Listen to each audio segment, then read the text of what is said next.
Viral হওয়ার জন্য নিজের বাপের গায়ে হাত তুলেছেন একজন প্রতিবন্ধী ছাপরি এবং বস্তির প্রাণী। যদিও সেই প্রাণীটি নিজের ঠোঁটগুলোকে বান্দরের ফুটকির মতো করে রেখে এমন ভাবে কথা বলে যেন মনে হয় কথা নয়, যেন মুখ দিয়ে গু পড়ছে। আর এর মাধ্যমেই তিনি নিজেকে পরিচয় করিয়ে দিতে চান তিনি একজন রাশিয়ান। অবশ্য তাকে রাশিয়ান বললে রাশিয়ান মেয়েদেরকে অপমান করা হয় বলে জানিয়েছেন নাসা।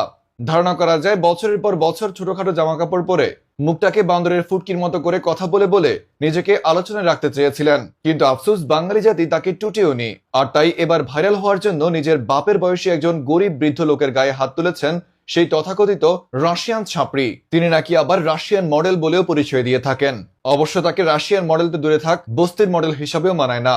রাশিয়ান এই বস্তির মডেলকে নিয়ে বিস্তারিত দেখুন রিপোর্টার বন্দী থাকা ইবলিশ শয়তানের রিপোর্টে।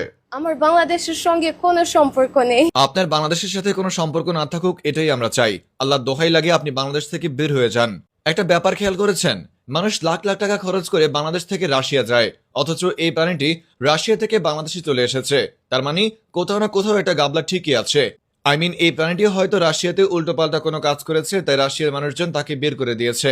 আর তাই এখন সে বাংলাদেশে এসে বাংলাদেশের মানুষকে ডিস্টার্ব করছে। কখনো মেট্রোতে বান্দরের মতো লাফালাফি করে, কখনো টকশোতে গিয়ে বান্দরের ফুটকির মতো করে কথা বলে নিজেকে সর্বদা আলোচনায় রাখতে চেয়েছিল।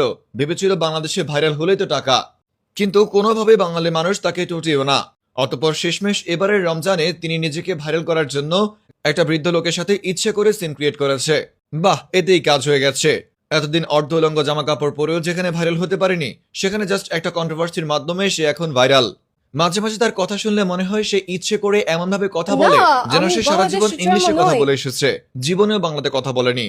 অথচ বিশ্বাস করেন রাসেল ভাই, তার কথার মধ্যে একটাও ইংরেজি থাকে না, সবগুলো বাংলাকেই সে করে কথা বলে। জানা গেছে তিনি নাকি নিজেকে রাশিয়ান মডেল হিসেবে পরিচয় দেয়। কথা হচ্ছে, যে প্রাণীর বাংলাদেশে খানা নেই সে রাশিয়াতে কিভাবে খানা পাবে, আর যে রাশিয়াতে মডেল হয়ে থাকে সে বাংলাদেশে কি করছে। রিপোর্টার বন্দী থাকা ইবলিশ শয়তান ফ্রম নিউজ ভাইয়া।